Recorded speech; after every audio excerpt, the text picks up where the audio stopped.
Well, we may be just hours away from an arrest of former President Donald Trump. That's based on a social media post from Trump himself. Trump says that he expects to be arrested Tuesday as part of a grand jury investigation in New York over hush money payments. Prosecutors allege Trump used his business records to help hide the payments. Trump has called for protests if he is arrested. New York officials have taken steps to increase security if Trump is indicted. Political figures here in Indiana say this might be a case of Trump setting the stage. Let's get right to News 8's government reporter Garrett Perquist joining us live. Garrett. Republican and Democratic Party insiders tell me it's hard to say what, if anything, will happen tomorrow, but they say this is a way for the former president to control the narrative. And former President Donald Trump posted on his Truth Social account that he expects to be arrested Tuesday.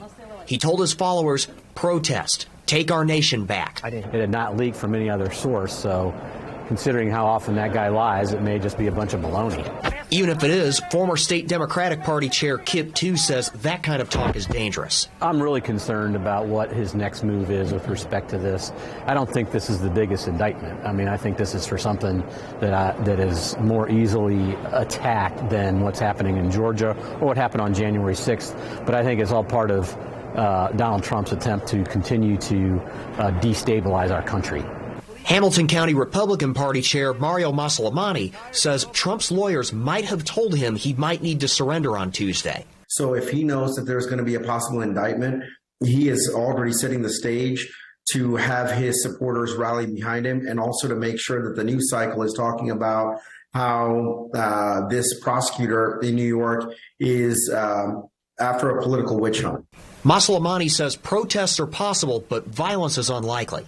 He says the post could be a primary election move more than anything. He knows that he has a tough competition with Ron DeSantis, who is showing to have a fair amount of support from Republican primary voters. And so this is another way of him to say, this is a political witch hunt. Come support me because I'm fighting for you. Both IMPD and the state police tell me they are monitoring the situation. They're not aware of any protests or threats here in Indiana relating to potential legal action against the former president. The FBI Indianapolis field office declined to comment. Live in Indianapolis, Garrett Bergquist, Wish TV, wishtv.com, and like us on Facebook.